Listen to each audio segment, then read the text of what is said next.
So, nag-check out na ako from 4 Points kasi lilipat ako ng hotel. And, medyo parang mas mayaman yung street ko ngayon. Ayan, sa likod ko, Rolex, Seiko and Grand Seiko, katapat Omega, Fendi, Cartier. Nalampasan ko na dun yung Bulgari, tsaka yung Van Cleef & Arpels. And, I think there's more to come. Giorgio Armani was on that other side.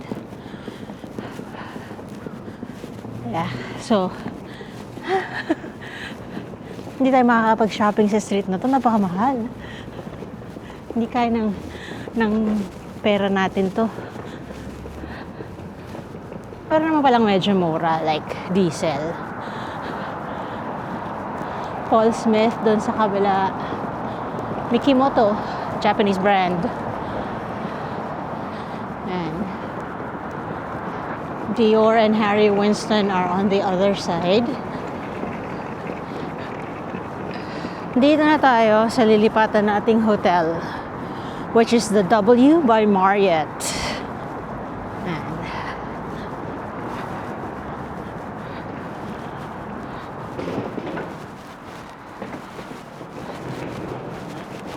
okay, so mabilis ang room tour.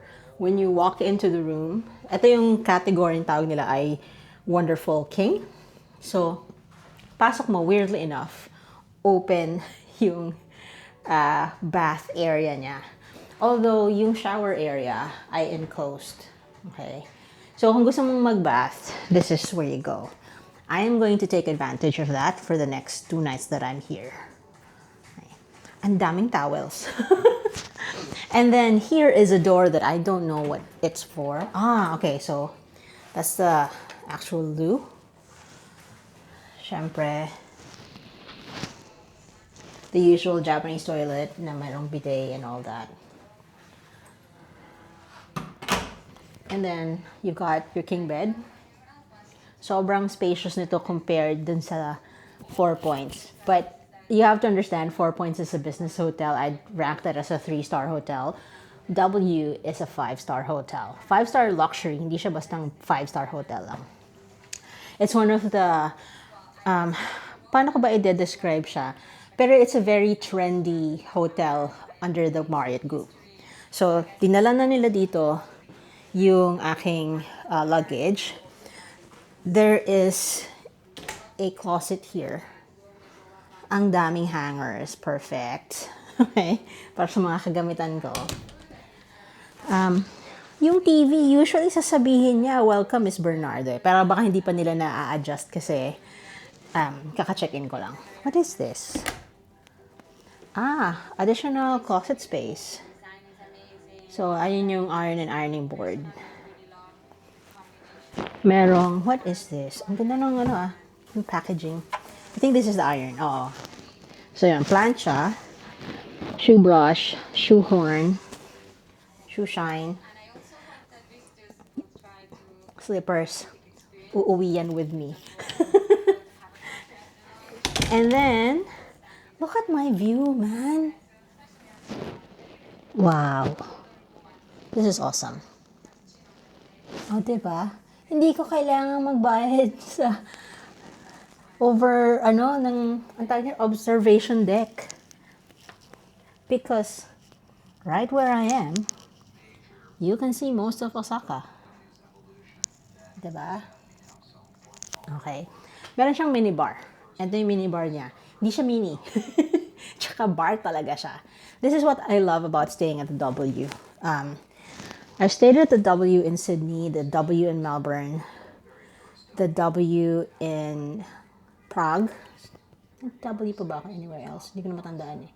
W in Doha, when it first opened in Qatar. I think that's it. Pero anyway, tea and coffee facilities. Libre ang tea and coffee. Everything else ay chargeable. Okay. Mineral water, libre. Okay. Nasa drink cup. It's on us. Yan. Diyan mo malalaman pag libre siya. And then you've got here yung mini fridge. na I'm sure mapupuno ng pilko. And then you got your rubbish bins. So for recyclables and for combustibles. Ganda. Ganda. Fantastic. And I do believe rolling to. So you can actually close it off para hindi mo makikita yung kabuuan ng banyo. Ayan o. I think there's more to it. Okay, anyway. We'll keep it like that para may konting privacy sa banyo. Lalo na kung... And then you got sockets, USB. Yan yung lighting system niya. My speaker system. Then on the other side of the bedroom, ganun din. And these are just drawers. I did not see a safe. Or hindi ko lang napansin. There should be one. I have not seen a hotel na walang safe.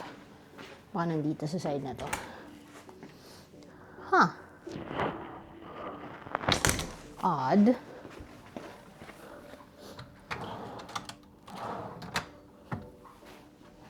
Ano siya, nandito siya sa loob ng wardrobe. Ayan. Kasi ito nasa baba ay pajamas. Perfect.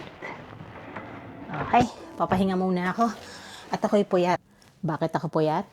Kasi nga, sobrang init dun sa pinanggalingan kong hotel. Hindi ako makatulog. 5 gabi akong ganun, pabiling-biling. Hindi makatulog, hindi mapakali. Pag sinara ko yung bintana, sobrang init. Pag binuksan ko yung bintana, sobrang ingay. Anyway, meron pa pala ako isa pang papakita. So, may controls dito. Kung gusto mo ng sheer curtains, sana gumagana, di ba? Curtains. Pinapahiya ako nito Kailangan pala siyang pindutin ng madiin. So, bababa. Japanese curtains, man. For privacy. Ganda talaga ng view ko. Hindi ko yung tatakpan. Pero actually, you can still see through it. How fun! Diba? Tapos kung gusto mo ng mas malupit, ay ano tong escape? What does that do? I don't know. Anyway, gusto mo naman yung curtain na na blackout. Ayan. Pipindot ka lang doon, And it closes everything up. Ayan. Yan ang palatandaan na sosyal ang hotel mo. Ayun. Yun yung escape. Yung ilaw. So, kunyari nakapatay yung lahat ng lights. Tapos bet mo lang ng parang party-party sa sarili mo dito. Diba? Kaso masakit to sa mata. Blue light pa naman. So, buksan natin lahat ng ilaw. Ayan. And buksan na rin natin ang bintana. Okay guys, so today is Sunday and honestly wala man akong balak today. Wala akong plano, wala akong nakaschedule na kahit ano. Kasi nga, check out day sa previous hotel and check in sa bagong hotel. And I honestly didn't think that I was gonna be able to check in as early as 10 a.m. So, hindi talaga ako nagplano. Sabi ko, iwan ko yung gamit ko dito sa hotel and then I'll just wander around Shinsai Bashi and the surrounding areas. Okay. It wasn't really my plan to go anywhere. So, yan ang gagawin natin today. Wala. Meron kasing mga times when you are on holidays, like I am, na parang gusto mo lang mag-chillax.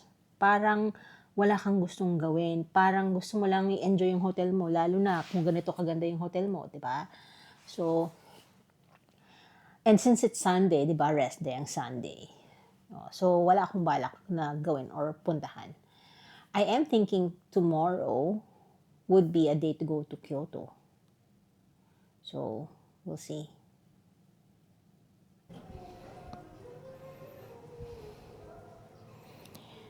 Meron silang spa dito.